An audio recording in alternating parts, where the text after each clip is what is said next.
sífilis, né? Sífilis é mais conhecida, né?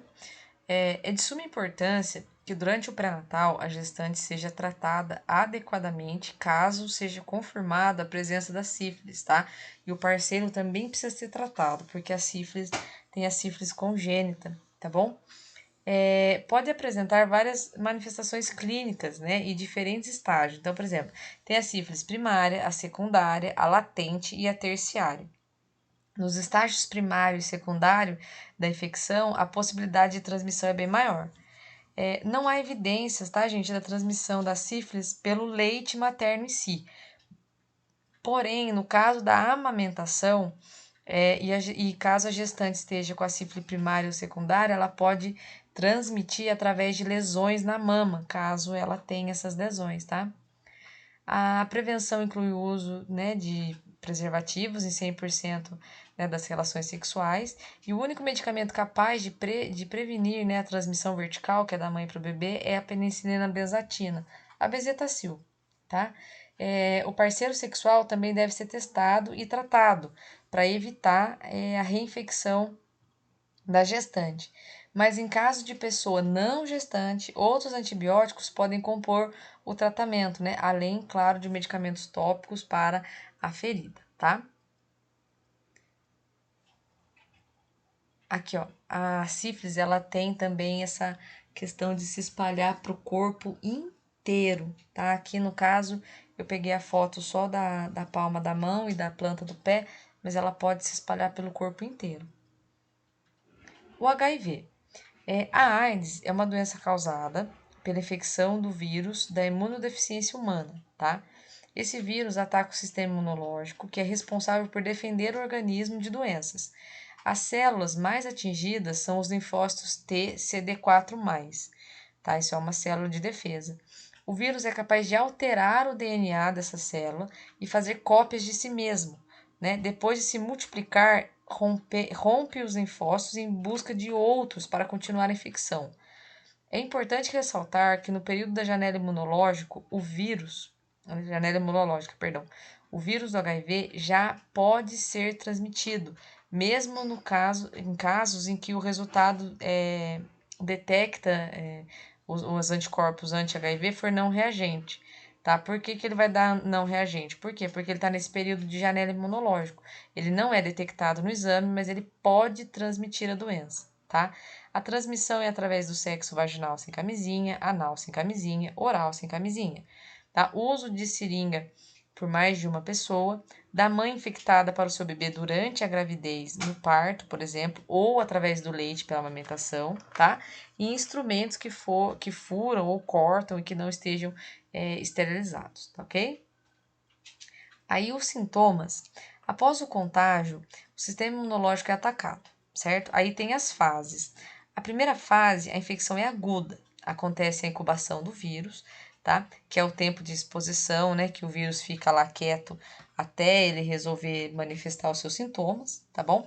Esse período varia de 3 a 6 semanas e o organismo leva de 30 a 60 dias após a infecção para começar a produzir os anticorpos anti-HIV, certo?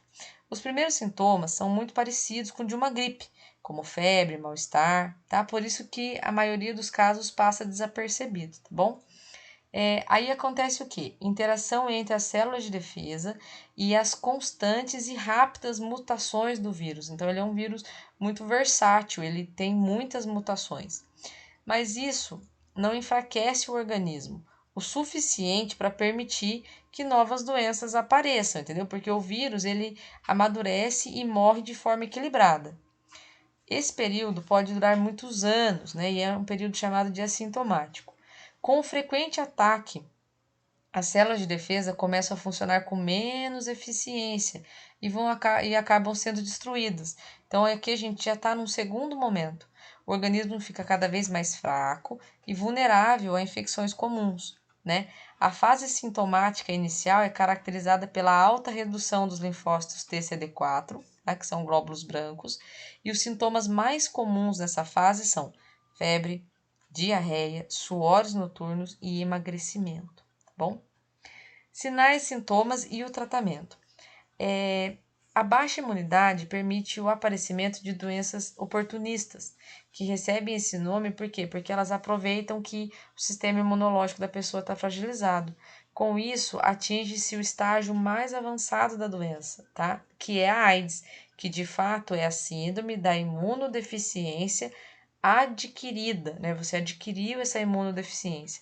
Quem chega a essa fase, né, por não saber da sua infecção ou não seguir o tratamento indicado, pode sofrer hepatite, tuberculose, pneumonia, toxoplasmose e alguns tipos de câncer, ok? Os medicamentos incluem os antirretrovirais, tá? Que surgiram na década de 80 para prevenir e para impedir a multiplicação do HIV no organismo. Esses medicamentos ajudam a evitar o enfraquecimento do sistema imunológico, tá? Por isso que precisa ser um uso regular, a pessoa precisa usar para a vida inteira, tá? E aí acaba acontecendo o quê? Reduz o número de internação porque ele diminui também o aparecimento das doenças oportunistas. Desde 1996, o Brasil distribui gratuitamente, tá, o coquetel a todas as pessoas vivendo com HIV que necessitam de tratamento. Atualmente existem 22 medicamentos disponíveis, tá? Aqui, gente, tem a página onde vocês podem ter mais informações a respeito do HIV, ok? Condutas que não transmitem a AIDS. Isso aqui também eu tirei lá do site do Ministério da Saúde, tá bom? Sexo desde que use camisinha corretamente, masturbação a dois, beijo no rosto ou na boca, suor e lágrimas, picada de inseto, aperto de mão ou abraço, sabonete, toalha ou lençóis, talheres ou copos, assento de ônibus, piscina, banheiro, doação de sangue e pelo ar. Então, essas são as formas que não se contraem o HIV, tá bom? E aqui é muito interessante essa pesquisa, que também está na referência para vocês, que quando o exame dá indetectável, né, que ele atualizou, eles estão verificando, né, a carga viral indetectável, tá? Com no mínimo 6 meses de tratamento, então é diferente do que aconteceu lá nos primeiros slides, onde a pessoa faz o exame e dá indetectável. Aqui no caso, ela já teve a manifestação dos sintomas, foi detectado, e aí ela está com no mínimo 6 meses de tratamento. Se isso acontecer, torna-se intransmissível a doença, ok? E aí a gente já volta para falar da lesão por esforço repetitivo.